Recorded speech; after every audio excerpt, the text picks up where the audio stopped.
Hello students, मैं मंजुल त्यागी आप लोगों के लिए एक नई वीडियो लेकर आया हूँ और इसको मैं अपने एक यूट्यूब चैनल मंजुल का मैथ्स मैजिक पर अपलोड कर रहा हूँ। आप लोगों को ये लिंक भी शेयर कर रहा हूँ। आप इसको वीडियो को ज़रूर देखो ध्यान से और अपनी पढ़ाई को और अच्छी तरीके से स्टार्ट करो।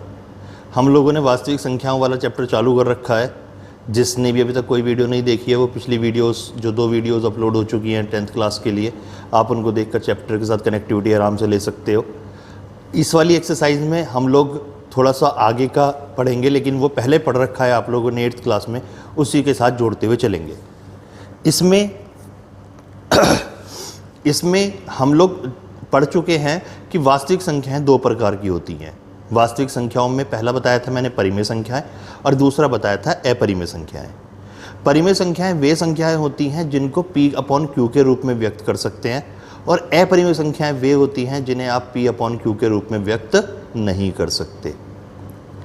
अब आपको अगर ये परिमेय संख्याओं की और अपरिमेय संख्याओं की परिभाषा और अच्छी तरीके से समझनी है तो आप मेरे जो है पहली वीडियो को दोबारा से देख सकते हैं, उसमें आपको ये चीज़ दोबारा से समझ में आ जाएगी। खैर, इस वाली एक्सरसाइज में हम लोग अपरिमेय संख्याओं को प्रूव करने की तरफ कोशिश करेंगे। उससे पहले मैं आप लोगों को थोड़ी सी चीज़ें बताता हूँ, आप उसको ध्यान से सुनना। वास्तव में अपरिमेय संख्याएं उन संख्याओं को कहा जाता है जो परिमेय नहीं होती हैं। जो परिमेय नहीं होती उनके लिए 3 कंडीशन होती हैं। पहली, जिसे आप P/Q के रूप में ना लिख सको। दूसरी, जिसका वर्गमूल पूर्ण रूप से ना निकल सकता हो। और तीसरी, वे संख्याओं को हम अपरिमेय संख्याएं कहते हैं जिसमें दशमलव के बाद के अंक जो हैं पूर्ण रूप से प्राप्त रिपीट नहीं होते। मतलब जैसे हम पाई का मान होता है, पाई का मान अगर हम लिखते हैं तो 3.14 कर देते हैं, लेकिन ये आगे 5, 8, 7 ऐसे करके बहुत आगे तक जाता रहता है। इसमें डिजिट रिपीट नहीं करती हैं। एक इंटरवल के बाद में अगर डिजिट रिपीट नहीं करती हैं तो वो संख्या जो है अपरिमेय संख्याएं होती हैं। यानी कि 3 प्रकार की संख्याएं हो गई जिन्हें आप P/Q के रूप में नहीं लिख सकते। दूसरा, जिनका आप वर्गमूल नहीं ज्ञात कर सकते, जैसे √2 होता है। √2 आप कभी भी ज्ञात नहीं कर सकते, 1.414 ऐसे करके चलता रहेगा। ये एक एंडलेस प्रोसेस है, ये प्रोसेस कभी भी ख़त्म नहीं होता। तो ये संख्या जो है एक अपरिमेय संख्या है।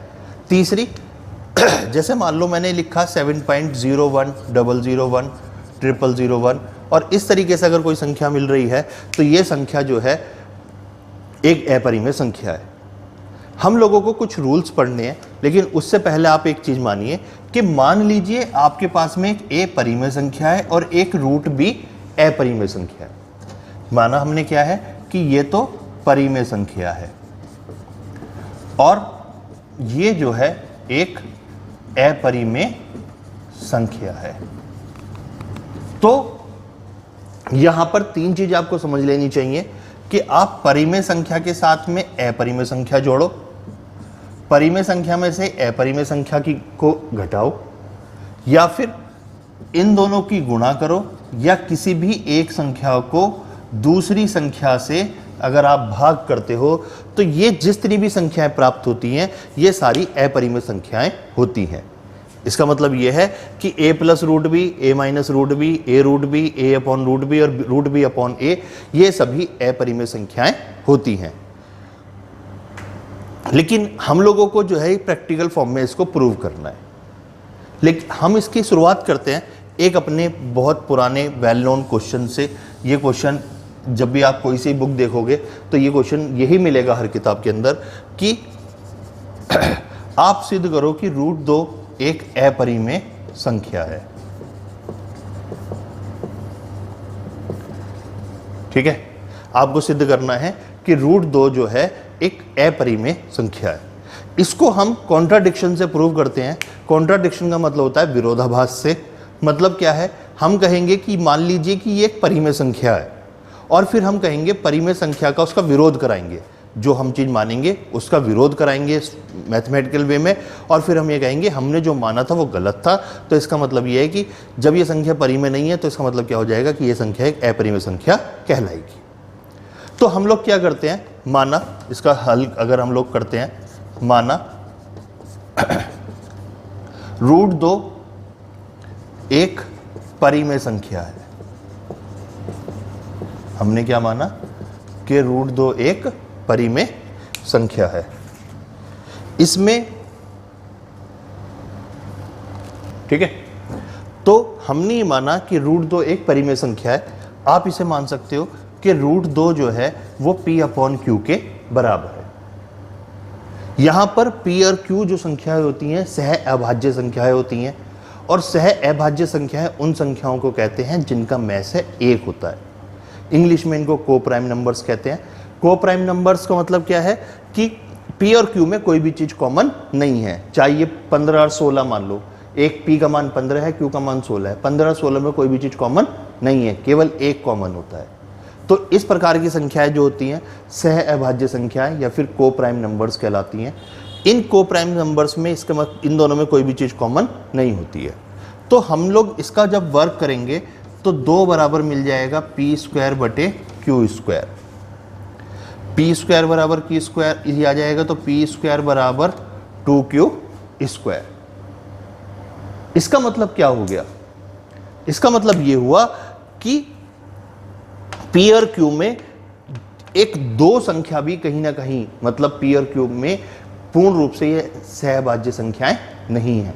इसके हिसाब से क्या है कि ये दोनों एक दूसरे की सहअभाज्य संख्याएं नहीं है, क्योंकि मानिए ना कि P के साथ में एक फैक्टर और आ गया है। जब ये एक फैक्टर और आ रहा है तो इसका मतलब क्या है कि ये सहअभाज्य संख्याएं नहीं है। जब ये सहअभाज्य संख्याएं नहीं है तो इसका मतलब क्या है कि √2 भी एक परिमेय संख्या नहीं है। अब जब √2 एक परिमेय संख्या नहीं है तो इससे क्या पता चलता है कि √2 एक परिमेय संख्या नहीं है। जब ये परिमेय संख्या नहीं है तो इसका मतलब क्या है कि √2 एक अपरिमेय संख्या है। ठीक है, इसी तरीके से जब आप एक्सरसाइज में जाओगे तो उसमें 3-4 क्वेश्चन दे रखे हैं। उन 3-4 क्वेश्चन में पहला क्वेश्चन √5 को एक अपरिमेय संख्या मानना है। आप यही सेम क्वेश्चन कर सकते हो, इसमें √2 की जगह √5 ले लेना और सिंप्लीफाई करने के बाद में सेम इसी तरीके से इसका आंसर लिखा जा सकता है। दूसरा क्वेश्चन एक इसमें कह रहा है कि 3 + 2 √5 एक अपरिमेय संख्या है, ये आपको सिद्ध करना है। एक्सरसाइज 1.3 में सेकंड क्वेश्चन है, वो कह रहा है 3 + 2 √5 एक अपरिमेय संख्या है। तो हम लोग क्या करते हैं, माना 3 + 2 √5 एक परिमेय संख्या है। जब ये परिमेय संख्या है तो 3 + 2 √5 जो है P/Q के बराबर होगा। P/Q के बराबर होगा तो हम लोग इसको थोड़ा सा ऐसे लिखते हैं, 2 √5 बराबर P/Q - 3, यानी कि ये मिल जाएगा √5 बराबर P/Q - 3 के बाहर 1/2। अब ये तो परिमेय संख्या हो गया, लेकिन जैसे हमने ये सिद्ध करा तो √5 एक अपरिमेय संख्या है। कोई भी अपरिमेय संख्या परिमेय संख्या के बराबर नहीं हो सकती। इसका मतलब यह है कि या तो √5 परिमेय संख्या है या फिर ये वाली संख्या एक अपरिमेय संख्या है।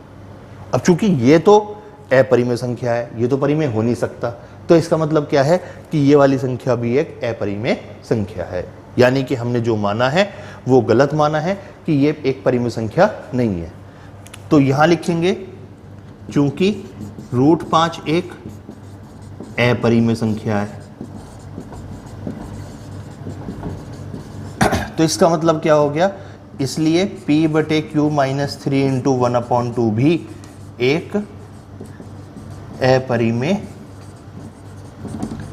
संख्या है। और जब ये एक अपरिमेय संख्या है तो इसका मतलब ये है कि जो हमने माना है वो गलत माना है। तो उसका मतलब ये है कि 3 + 2 √5 एक परिमेय संख्या नहीं है, और ये परिमेय संख्या नहीं है तो इसका मतलब क्या है, अतः 3 + 2 √5 एक अपरिमेय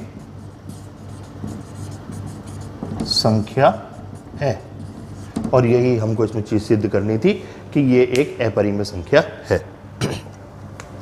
अब इसके और आगे क्वेश्चंस की बात करें तो इसमें सेकंड क्वेश्चन, जो थर्ड क्वेश्चन है उसके फर्स्ट पार्ट में डिवीज़न वाले के लिए प्रूव करना है, सेकंड क्वेश्चन में प्रोडक्ट है, और थर्ड पार्ट जो है इसका वो सेम यही जो हमने करा है क्वेश्चन सेकंड, इसी के जैसा ही है।